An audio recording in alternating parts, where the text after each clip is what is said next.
Assalamualaikum warahmatullahi wabarakatuh. Salam sejahtera untuk kita semua. Shalom, Om Swastiastu, Namo Buddhaya, Salam Kebajikan. Perkenalkan, nama saya Jeffert Ferdinand Albert Suban. Saya merupakan mahasiswa Fakultas Hukum Universitas Pembangunan Indonesia Manado. Dengan nomor induk mahasiswa saya 2074201115. Nah, pada kesempatan kali ini saya akan membuat video penjelasan terkait dengan asas-asas dalam hukum perbankan. Nah, video ini saya buat atau presentasi ini saya buat dalam rangka pemenuhan tugas ujian akhir semester, terlebih khusus untuk mata kuliah hukum perbankan. Untuk itu, pada saat ini saya akan menjelaskan terkait dengan asas-asas dalam hukum perbankan itu sendiri. Baiklah, kita langsung masuk pada materi saja, di mana asas hukum diperlukan sebagai landasan ya dari kegiatan operasional lembaga perbankan. Nah, asas-asas yang dikenal dalam perbankan di Indonesia yaitu yang pertama ada asas demokrasi ekonomi, yang kedua ada asas kehati-hatian atau prudential principle, yang berikutnya ada asas kepercayaan ya, dan yang berikutnya ada juga asas kerahasiaan, dan yang berikutnya ada asas mengenal nasabah. Dan itulah tadi asas-asas dalam perbankan yang ada di Indonesia. Kita akan bahas secara satu persatu. Yang pertama, asas demokrasi ekonomi. Nah, salah satu asas perbankan yang diatur di Indonesia ini dapat diketahui dari ketentuan pasal 2 Undang-Undang Nomor 10 Tahun 1998 yang mengemukakan bahwa perbankan Indonesia dalam melakukan usahanya berasaskan demokrasi ekonomi dengan menggunakan prinsip-prinsip kehati-hatian. Nah, asas demokrasi ekonomi yang dimaksud adalah demokrasi ekonomi yang berdasarkan Undang-Undang Dasar 1945. Hal ini terdapat dalam penjelasan umum dan penjelasan pasal 2 Undang-Undang Nomor 10 Tahun 98.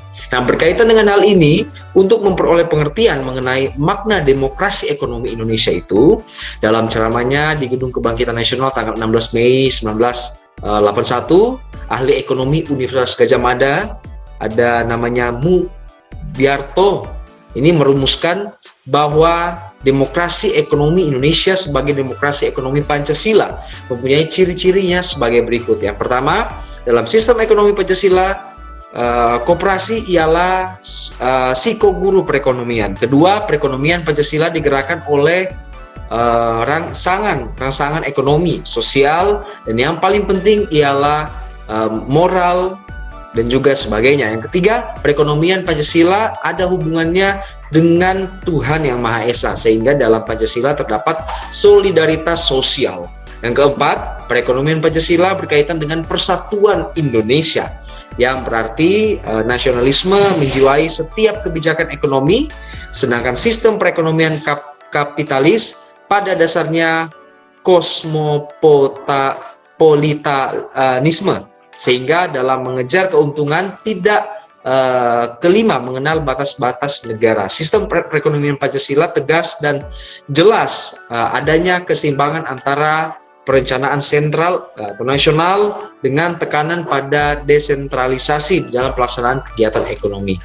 Nah, itu yang pertama, yaitu terkait dengan asas demokrasi ekonomi. Yang berikutnya ada asas kehati-hatian atau prudential principle.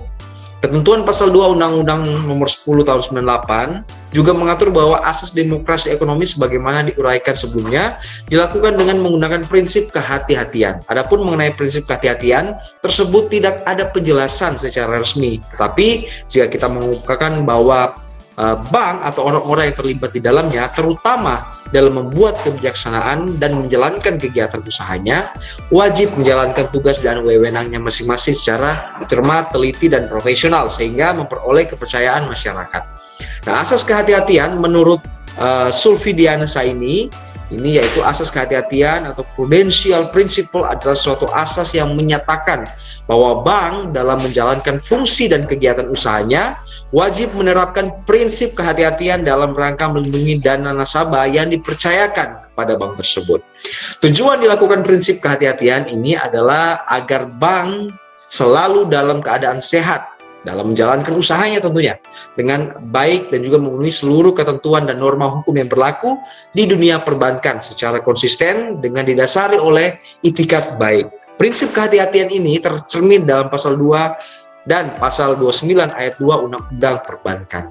Yang berikutnya, asas kepercayaan. Ya, asas kepercayaan adalah suatu asas yang melandasi hubungan antara bank dan nasabah bank. Nah, asas kepercayaan adalah suatu asas yang menyatakan bahwa usaha bank dilandasi oleh hubungan kepercayaan antara bank dan juga antara nasabah. Nah, bank terutama bekerja dengan dana dari masyarakat yang disimpan padanya agar ada dasar kepercayaan itu sendiri, sehingga setiap bank perlu terus menjaga kesehatannya sehingga tetap memelihara dan mempertahankan kepercayaan masyarakat kepadanya. Nah, kemauan masyarakat untuk menyimpan sebagian uangnya di bank semata-mata dilandasi oleh kepercayaan bahwa uangnya akan dapat diperoleh kembali pada waktu yang diinginkan atau sesuai dengan yang diperjanjikan dan disertai dengan imbalan. Asas kepercayaan ini tercermin dalam pasal 29 ayat 4 Undang-Undang Nomor 10 tahun 98, yaitu untuk kepentingan nasabah, bank wajib menyediakan informasi mengenai kemungkinan timbulnya risiko kerugian sehubungan dengan transaksi nasabah yang dilakukan melalui bank tersebut. Nah, ini asas kepercayaan. Yang berikutnya ada asas kerahasiaan atau confidential principle.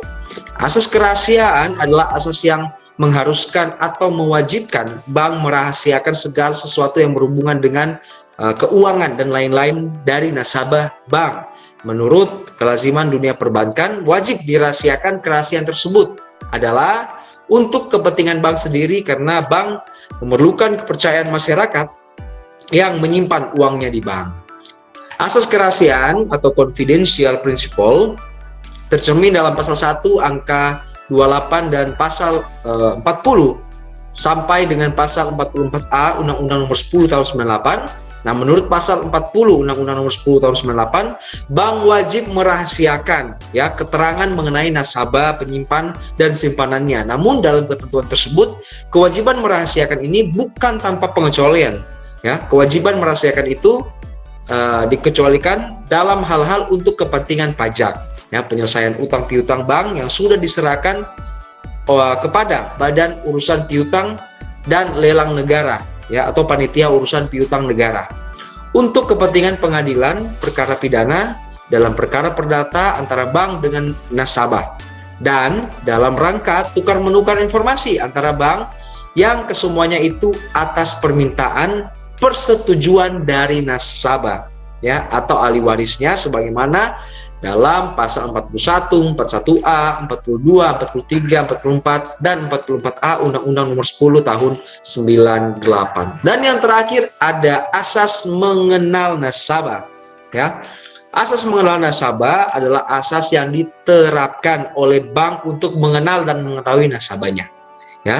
Memantau kegiatan transaksi termasuk melaporkan setiap transaksi yang mencurigakan. Nah, asas ini tercermin dalam Peraturan Bank Indonesia Nomor 3/10/PBI/2001 tentang penerapan prinsip mengenal nasabah.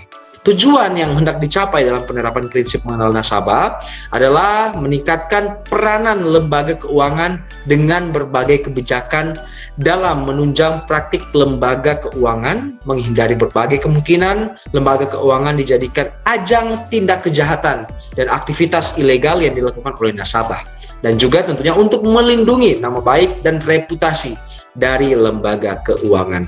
Nah, itu tadi terkait dengan asas-asas dalam perbankan Indonesia. Yang pertama ada asas demokrasi ekonomi, ada asas kehati-hatian atau prudential principle, ada asas kepercayaan, ada juga asas kerahasiaan atau confidential principle, dan yang terakhir ada asas mengenal nasabah atau know your customer principle.